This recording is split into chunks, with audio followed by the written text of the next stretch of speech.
My wapendwas, welcome back for another episode. I am so glad that you're here. Today's discussion is about the culture of reading.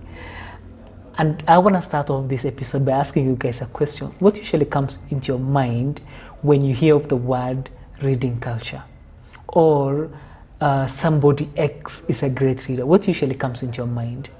So I decided to bring in this discussion because for me, I believe for us to transform, for us to evolve, for us to grow, for us to flourish, we really need to develop the culture of reading, because always when you're reading, you're reflecting. The more you reflect, the more you understand yourself. The more you understand yourself, the more you understand what works for you. And I believe if you're already reading something, this discussion will encourage you to even read more. And if you're not reading anything, I hope you will start now. Because for me, there is no right time or wrong time of starting the culture of reading. All that is important is you start to read. So I'm bringing in a friend, a very close friend, a high school mate that I know is really a serious reader. And I hope he will influence you to become one also.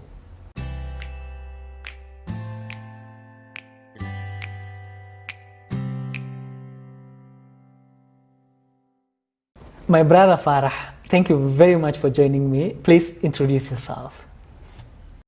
Hi, Abdishugri. Thank you for giving me an opportunity to share a few thoughts on your channel. My name is Farah Dagane, as you said. I'm from Garissa, and I'm a biotechnologist by profession. Wow, that's nice. So Farah, I brought you in today for us to talk about the culture of reading. And I wanted you take us through your journey of reading from the get-go. I think my journey started like when I was 7 or 8 years old. I think I was a troublemaker at home, and then someone decided that they should take me to the library, at least to give me something constructive to do.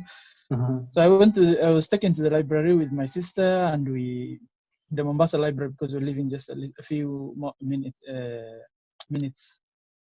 of it. Then we went to the library, we started reading, and these were like small children books, and I can say that's my first moment in the library, or that was my first moment reading something. Okay. And then yes. And how old were you by now? 7 or 8, around 7 or 8. Okay, you're very young. So what happened after that? Yes.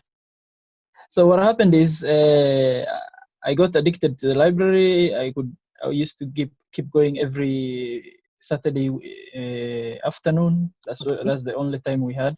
Okay. And we read. And then we moved to the Garissa library. And then in the Garissa library, this is where I found another home. Like immediately I came to Garissa. I moved to the library. The whole family moved to Garissa. Yes.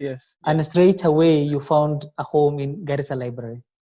In the Garissa library, yeah. Okay. Wow. So I registered for membership, and I think for the next 5 years I was in the library. So I used to like read every day. I used to like take 2 books, and I would read one before midnight. I would finish one before midnight, and then I would read the other one within the day. And then in the afternoon again, when I leave school, I would go and return the 2 books and take two new books. So that's basically that's basically like 2 books within a period of around 24 hours for a child who is in primary. Yes. I was class 5, 6 then. Wow, that's serious. So I used to do that. I used to finish, and then this got to a point where like I used to read so much that I was not focusing anymore on my classes. So a teacher now complained to my aunt, who was my guardian. She told her that this guy is reading the kind of stories that you used to tell around the fire. So you have to stop him from doing this. He's wasting his time. He's not doing anything in school. So my aunt like took a stand. She said, I'm gonna ban these books, so you have to stop doing this. So my sister and I, we used to like hide the book inside the Quran, so that my aunt would see that from the other side that I'm reading the Quran, but inside I'm still reading my books. That was like how stubborn I was. Wow, I will call it more determined. You are Yeah, determined when you child. get older, you have to give it some good qualities. Yes. So, me and you talked about this sometimes back, and I Yes, wanted you to share with us some incidences that happened along the way. And one of them is, despite having a teacher who downplayed your love for reading by telling your aunties the story that you make around the fire, there was still another teacher who saw a potential in you, and she sure. started encouraging you to write what's going on in your mind. Could you please share that with us? So there was the teacher who was teaching English in the other class. We were in A class, and this is B class. So she was called Madam Mariam. So she was teaching English in the other class, and despite not even teaching English to a class, she saw that I was reading from the books I was carrying, and so on and so forth. So she started encouraging me. She said, so she's popularly known as she was popularly known as Madam Stoney. So she encouraged me. She said, Farah, you have to express yourself. You have to express these books you're reading. Because reading is about writing. So she bought me a book, or she asked me to buy a book, and then she told me to start writing. So I started writing, and she said, you have to write like 5 or 6 pages or 7 pages a day. I'm not giving you a Yeah. limit like a page, like every other student. You have to like doing seven pages, and she would correct it diligently every afternoon. She would correct it for me, and she would give me a new assignment. She would correct it for me and give me a new assignment. She would hold debating sessions in her class, and she would call me as Wow. as an honorary participant. So I Wow. think she also encouraged me a lot. Yeah. Yeah. Shout out to Madam Marian. Thank you very much. So there's another incident that happened within the library that I also wanted you to share with us. There was a researcher who came to the library and she was looking for a certain book, and something happened. Please tell us about that also. Yes. So there was this lady. She was from one of these local universities. She was looking for a literature book. So she came to the library. She couldn't find the book, and I was just there like looking for a book also, to the next book to read. And after like they spent 30 minutes or an hour looking for the book, I just happened to ask them which kind of book they were looking for, and they told me they're looking for a book by Major Oludin Magoe. And like without even hesitating, I just pulled the book out from where it was, That's because how I knew exactly conversant where every book was. every Yeah, book was exactly. in the Yeah. library. Wow. Yes. So Yes. maybe if you estimate on an Mhm. average during school days when maybe the term is going on an average, how many hours were you spending in the library? Just an estimate. Uh, I think I used to spend more time in the weekends, but I used to spend more times reading outside, like, Oh, because the so weekends was when I couldn't take the books. the books They are could only give the books on the weekdays. So wow. like every hour of what I was doing, except when I was playing football with my friends, that's when I was reading my books. Even in class, during class sessions, I used to read my Yeah. my my, my novels. The love Yeah. for novels has taken over your responsibility to read English, math, Kiswahili, and but you still performed Yes, yes. because we went to I high wasn't school lagging together. behind. Yeah. We went to high school Yes. together, and that was like one of the best high schools in Garissa. In Garissa, Yes. Yes. It's a national school now. it's a national school now. Wow! So now Yeah. Yeah. we went to high school together, but by the time we were in Form 2, Form 3, and we had literature books to read, you already covered those books in primary. Yes. Yes. So So in high school, what kind of books were you reading? Like which level now? so in high school now, I had literally finished most of the books I could enjoy reading in the Garissa library. So when I was in primary, I had finished the children's section. In the early part of my high school, I finished the other part, which was called the Kamal section of the library. So now I needed to find something else, and that was when this time now I wasn't going to the library. I found a different library online. So there was this app called Wattpad. So this was now my new library. My Yeah. new library. I remember Wattpad. I remember I came across Wattpad, I think, while I was in Form 3. Yes, yes. So now I was reading the more advanced literature, like fiction, like Sidney Sheldon, John Grisham. I was reading Jeffrey Archer, Robert Ludlum. These are like the popular books even in the Western world. Wow. Thank you so much for taking us through your journey. Now I have some specific questions I want to ask you. And the first one is, I'm trying to encourage people around me to start developing the culture of reading. But majority of the time when you send them a book and they start reading and maybe find out they don't enjoy it, they immediately dismiss it. And they end up telling you like, I don't enjoy reading. Has it ever happened to you? And if it did, how did you approach it? Or if you have such kind of people around you, how can you really encourage them to continue reading even if it's not that book?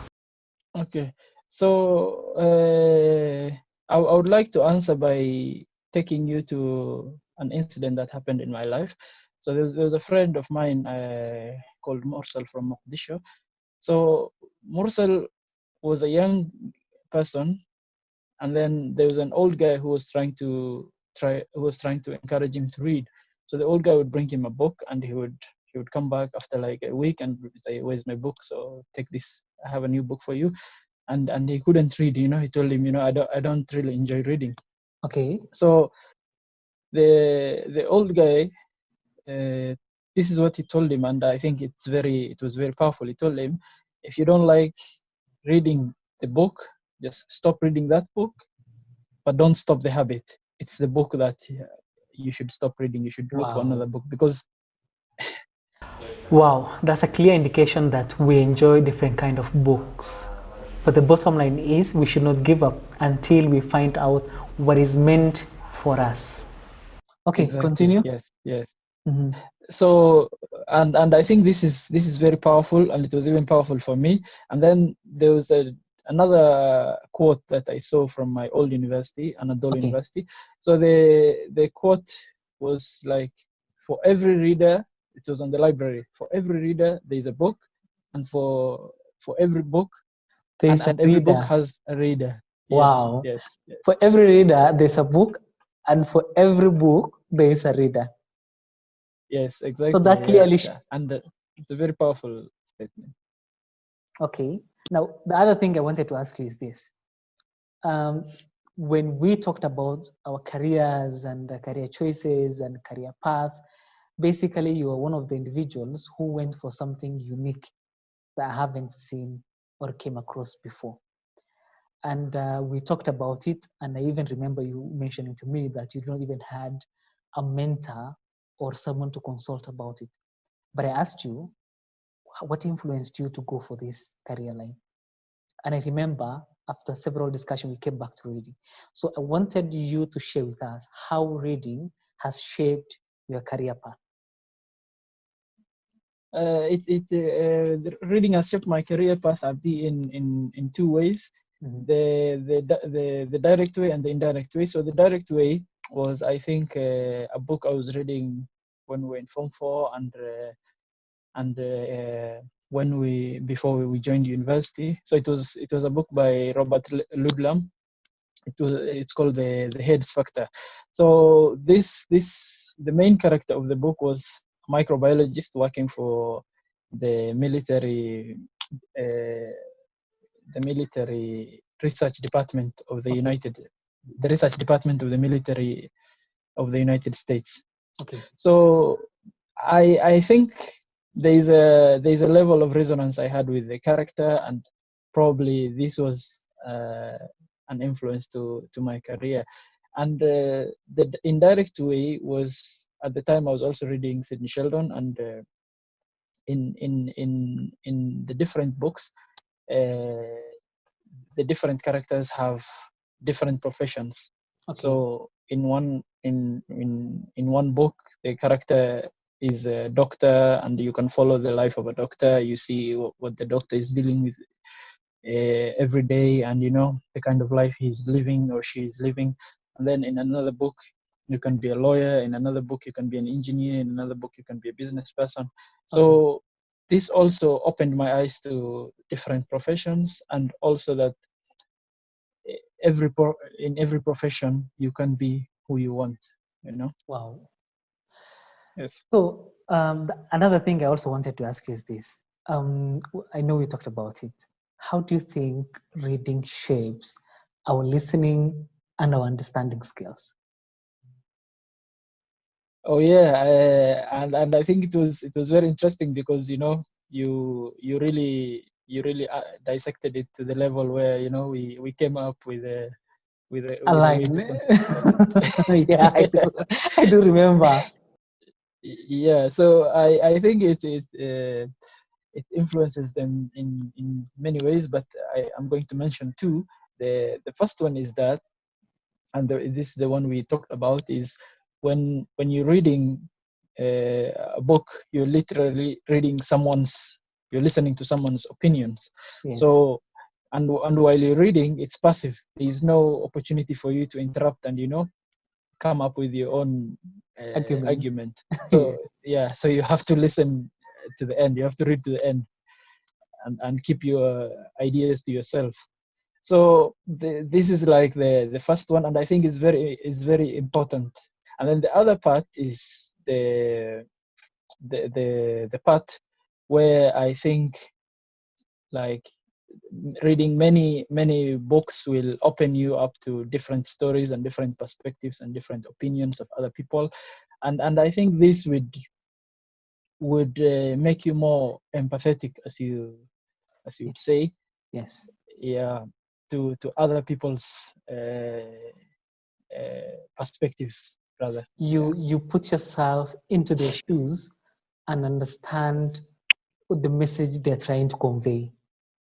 And the first one that you mentioned is, most of the time, by the time you're reading, you're listening to understand and not listening to respond. Exactly. Thank you very much. Thank you. That's so powerful. Thank you very much. Another thing I wanted us to talk about is mentorship. I don't know if you heard this line. It's very famous, that we are average of the closest 5 people that we interact with, or the closest 5 friends. But for me, I have interpreted these 5 friends beyond human beings. And I've included the books we read, the videos we watch, the podcast we listen to, and also the people that we physically interact with. Do you feel the same? Do you think books have played a mentorship role for us? Yes, exactly. Because a mentor basically is someone you're looking up to, and someone who can give you different perspectives of life at that moment. So yes, reading books can put you in direct contact with people you aspire to be like. Like you might have, as an entrepreneur maybe, or as a business person, you might like a particular entrepreneur, but you don't have the opportunity to deal with them directly or to get in contact with them. Or in some situations, maybe your mentor is someone who died like 50 years ago, or 100 years ago, like 1,000 years ago. Like the book we just read recently, Sam Walton, Made in America. He passed away. May his soul rest in peace. But the lessons are still here with us. Exactly. Yeah. He still mentors a lot of people, even though he died in the early 90s. True. So this is my last question, and I also want you to add your closing remarks. How can we as parents encourage our kids to develop the culture of reading from an early age? Yes, so I think we can encourage them in the most powerful way by being an example ourselves, by reading, having books around us. That will explain the importance of reading in a more powerful way than than telling them what to do. And the next part of it is, of course, to like tell them stories, encourage them to read stories, encourage them to read about their passions. You know, they might have passions which are not stories. They might have, because some kids would like to read other things. So I think apart from the direct influence, also encouragement could be through taking them to the library as I was taken, reading books to them, having a culture of reading together with them. Yeah, that would, I think, encourage them in the best way. Thank you so much. What are you telling people, adults, grown-ups, who don't have the culture of reading? Your advice. I think they're missing out a lot. There is a lot of books out there. There are like trillions and trillions of books, biographies, fiction, science fiction, fantasy, history. So they're really missing out on a lot. Yeah, there are also self development books, educational books. So I think they're missing out a lot, and the sooner they start, the better. I would encourage them, before they start reading on complicated topics, they start from reading things that they enjoy first, so that they can inculcate this culture. Yeah. Yes, exactly, develop the culture. Yeah. Thank you so much, Farah. It's been a pleasure having you here. Thank you so much for your advice. Thank you so much for sharing with us your life. Thank you so much for sharing with us the information. Wapendwa, you had it all. You might listen to Farah's story and get intimidated because he started reading at an early age. But I want to tell you, I started reading in the year 2017, thanks to my friend who is called Rashid, who really literally pushed me to start reading. And trust you me, just for the last 3 years, the amount of transformation I went through as a person is unimaginable. And regardless of your age, regardless of where you are currently, regardless of what you do, you can always find time to read. And it's not too late, neither is it too early. Just start. Thank you so much. Please don't forget to share, don't forget to support, and don't forget to subscribe. Thank you.